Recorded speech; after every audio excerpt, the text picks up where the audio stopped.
बहुत दूर एक गांव था। उस गांव में एक बरगद का पेड़ था।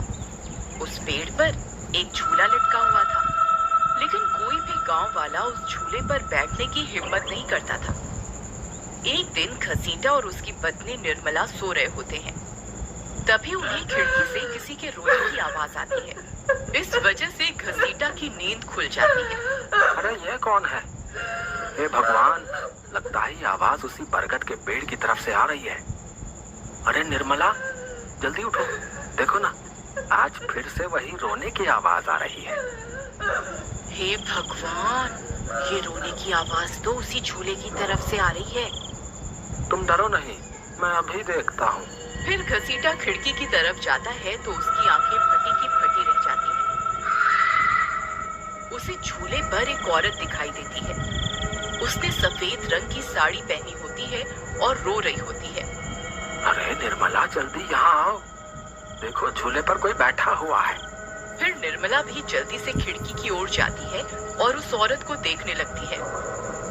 अजी, ये वही चुड़ैल तो नहीं जिसने इस झूले पर अपना कब्जा कर रखा है?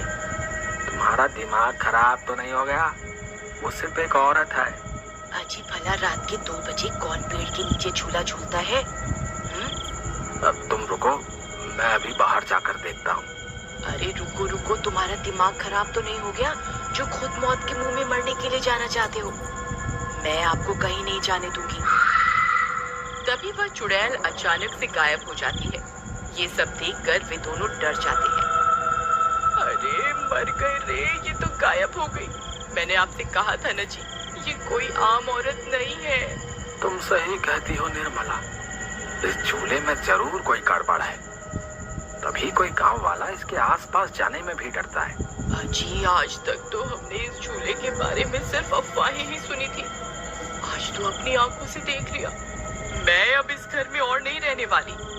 फिर अगले दिन निर्मला का भाई अपनी पत्नी के साथ शहर से उसके घर आता है। अरे निर्मला बहन, तुम कहाँ हो? अरे भाई तुम, आज तुम्हें अपनी बहन की याद कैसे आ गई? बस ऐसे ही, बहुत दिन हो गए थे तो मैंने सोचा अपनी प्यारी बहन से मिल लूं आज। फिर वे लोग पूरा दिन हंसी मजाक करके बिता देते हैं। और फिर रात होने पर, बबलू भाई तुम नीलू के साथ इस कमरे में सो जाओ, हम साथ वाले कमरे में सो जाते हैं। और हाँ, तुम्हें किसी चीज की जरूरत हो तो मुझे बता देना। फिर इतना बोलकर निर्मला अपने कमरे में सोने के लिए चली जाती है। फिर कुछ देर के बाद नीलू की नजर खिड़की के बाहर उस झूले पर पड़ती है। अजी इधर आइए, वो देखिए, वो पेड़ के नीचे एक झूला लगा हुआ है।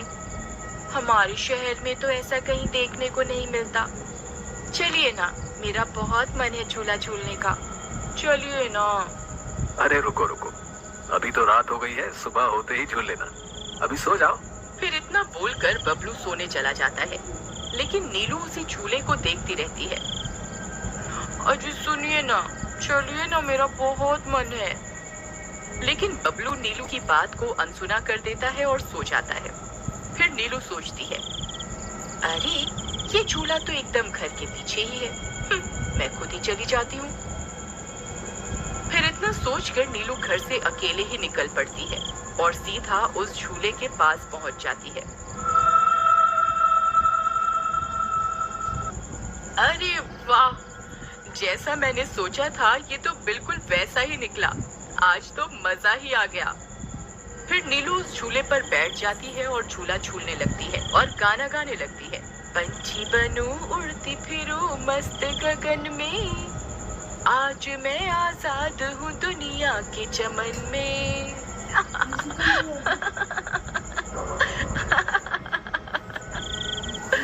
अरे वाह। फिर नीलू कुछ देर रात खुशी खुशी झूला झूलती रहती है। अरे वाह, आज तो मजा ही आ गया। चलो अब घर चलती हूँ, अगर इनकी नींद खुल गई तो ये बहुत नाराज हो जाएंगे। फिर जैसे ही नीलू झूले से उतरने लगती है तो उसे महसूस होता है कि किसी ने उसे पकड़ कर रखा है और वो झूले से नीचे नहीं उतर पा रही। वो बहुत डर जाती है। अरे अरे ये क्या, कौन है जिसने मुझे पकड़ कर रखा है? वो इधर उधर देखती है लेकिन उसे कोई दिखाई नहीं देता। अरे मर गई रे, मैं इस झूले से क्यों नहीं उतर पा रही? बचाओ बचाओ, कोई है?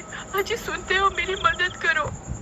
तभी नीलू की आवाज सुनकर बबलू की नींद खुल जाती है।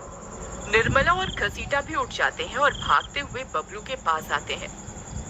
अरे बबलू, ये तो नीलू की आवाज थी ना, वो कहाँ है?